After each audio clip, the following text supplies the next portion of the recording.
जवन को के उतर जाई का ए करे जा जी सुनो लंच में हम टंच बनी चढ़ जाई का चाही जवन को के उतर जाई का हाले हाले ओ में डाली आमा के ओ घाट में दूबर माजा दिनों में ले ले चार बार ले हम रात में दूबर माजा दिनों में ले ले चार बार ले हम रात में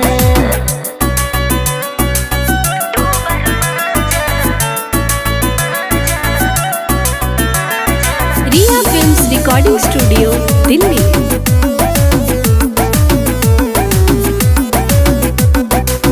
दिन में दिक्कत सहे के होई रात में कुछ ना कहे के होई रात में कुछ ना कहे के होई मन मानी ना दुबारे कोइला कहे परेशानी का बा बढ़े कोइला लालच ना करे होई गड़बड़ी देखे के हुआ तो जात में दूबर माजा दिन में ले ली चार बार ले हम रात में दूबर माजा दिन में ले ली चार बार ले हम रात में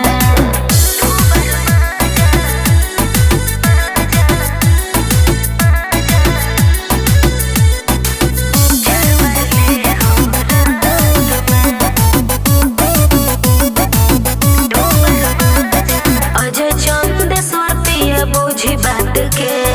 काटे ना घेर फिर रही रात के अरे वो तरह से करिए करे जा ओके जी अभी टाइम ना हमरा ये स्कूल के भइल कोनो काम नहीं एगो बेरा खुल के भइल अच्छा हो जाई रे सजी प्रेमी साले सजी लात फसाई लात में दूबर माजा दिनों में ले ली चार बार ले हम रात में दूबर माजा दिनों में ले ली चार बार ले हम रात में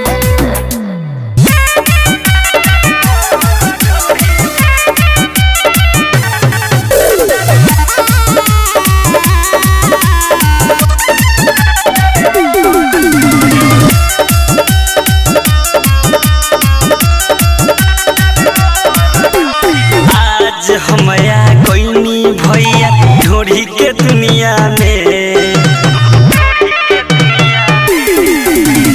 आज हमया कोइनी भैया ढोरी के दुनिया में ई हजार और ढोरी बा ई हजार और ढोरी बा ई हजार और ढोरी बा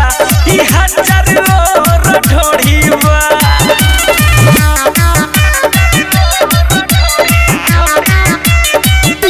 म्यूजिक बाय शुभम राजा।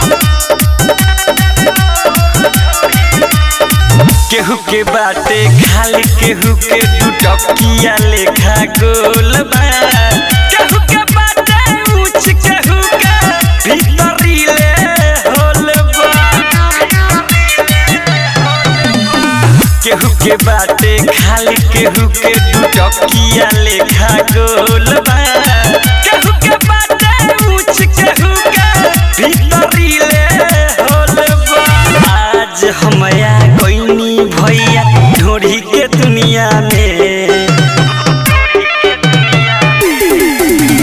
आज हमया कोइनी भैया ढोरी के दुनिया में ई हजार और ढोरी बा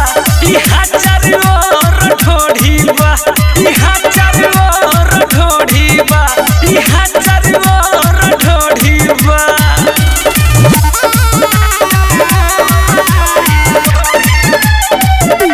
म्यूजिक बाय शुभम राजा। केहू चलता तो पक्के तो केहू चले उघार के लइका सब पगला जाला एकर के निहार के केहू चलता तो पके तो केहू चले उघार के बिक थारू पगला जाता एकरा के निहार के आज हम आ गइनी भैया ढोढ़ी के दुनिया में आज हम आ